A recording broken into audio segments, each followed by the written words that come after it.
Ang susunod na programa ay rated PG. Ito ay nangangailangan ng patnubay at gabay ng magulang para sa mga batang manonood. Warning. The following content may contain elements that are not suitable for some audiences. Viewer discretion is advised. Larnach Castle, Dunedin.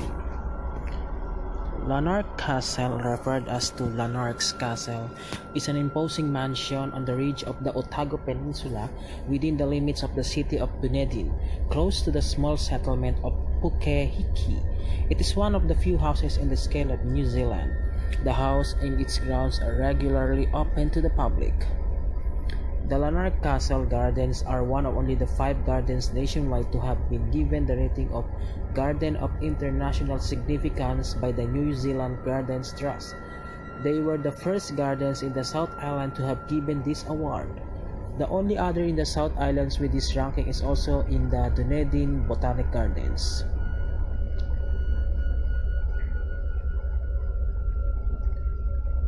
Reported hauntings. According to article in New Zealand Herald as of November 2008, there had been close to 30 reported sightings of pranky spirits, touches, pushing, and other odd occurrences at the castle. Otago Eerie Episodes Haunt Kiwi Castle by Sarah Lang, New Zealand Herald. When the crew of TV2 series Ghost Hunt filmed at Larnach Castle in 2005, the Ghostbusters captured what looked like a specter on camera. And when fellow Kiwi show spookers holed up in the haunted stables, one night in June they got scared. They moved sleeping quarters in the small hours. We could put these eerie experiences down to a bunch of overexcited TV personalities and a trick of the light. But there's a few other encounters to explain. There's been close to 30 reported sightings of cranky spirits, not to mention touches, pushing, and other odd occurrences at the castle. Tasty bait for US shows Ghost Hunter International, whose paranormal investigators films are in March as a part of an attempt to debunk claims of supernatural activity in the world's most notorious haunted spots. The camera zoomed in on what sure looked like a ghost in the ballroom. William Larnach, I presume, given the tragic history of the Larnach and his family, the castle original inhabitants. If anywhere in the juvenile country was going to be haunted, this would be it. In 1871, bank bigwig William Larnach moved in from Australia to Dunedin with wife Eliza, their 4 children, and Eliza's sister Mary. His choice of a remote hilltop of their new home didn't please the green-faced Eliza. While the castle is just 20 minutes drive from Dunedin now, it was utterly isolated in the pre-road colonial era. After producing 2 more children, Eliza died suddenly of a stroke at 38, whereupon William promptly married her younger, prettier sister Mary, who had also died at 38 of blood poisoning. By now a merchant baron and MP, William married for a 3rd time aged 57, this time to pretty Constance, who at was 35 was his children's contemporary. 5 years on his 1898, William wasn't a happy chap, already teetering on the brink of the bankruptcy and inconsolable after the death of favorite daughter Kate. He opened a letter which contained news of his adored wife's affair with his son Douglas. William promptly shot himself in a parliament chamber aged 62 after scrapping over his unsigned will. The family disbanded, selling off the castle, which was used as a home for shell-shocked soldiers, as a mental hospital.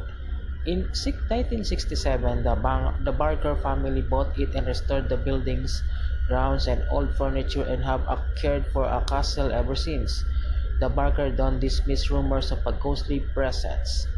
Apparently, William keeps an eye on the lower floor, is particularly fond of the ballroom and the billiards around, while Eliza keeps morning watch upstairs. Whatever your take on the supernatural,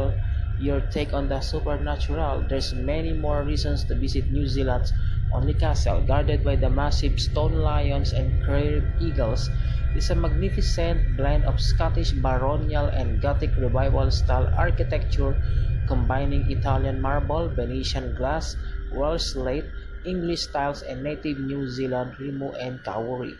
Slanted by the weight of a central hanging spiral staircase, the four-floor castle is also vast and spawning that we glad on our map and tour guide, who filled us in the history of the family.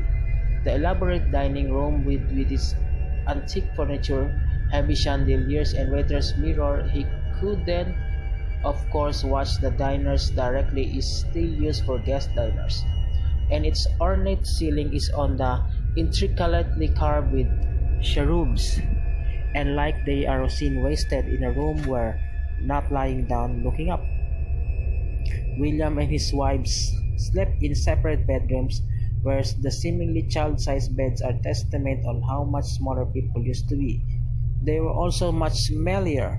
Each room had a chamber pot and dips in one-tone marble bath were few and far between. By the time the maid had lugged up enough pots of water, the bath would be cold. By the tour's end, I could almost see the Larnachs disappearing into their respective rooms after dinner. The women on the chaise lounge in the drawing room, the men in the library, but we're told we can't leave without checking out the tower, which is as medieval looking as it sounds. The incredibly narrow winding staircase is well worth the squeeze out. Top we're greeted by a sweeping panorama of ocean, harbor, and coastline, all away from the environs of Dunedin to the peninsula's lighthouse, Cap Tip. In the foreground are Larnach Castle, 14 hog grounds with their South Seas rock and heather gardens, native plant trail, fern walk wishing upon, and a boutique lodge accommodation. The glorious Beeston and their driving northwards away from the castle on the harbor hugging road. It's tempting to glance away from the wheel to the aquamarine sea sweep of beaches and hills shading from green to purple. At intervals along the road, sleepy villages huddles the sheltered base. At the peninsula's end is a Tairoa Head, a former Maori pa turned military fort established in 1880s. Driving along south of the harbor mouth back to Dunedin, I realize I have a whole different perspective on where the city slots into its landscape. At the nape of a peninsula with some spectacular views and wondrous wildlife, jury's still long out on the ghost.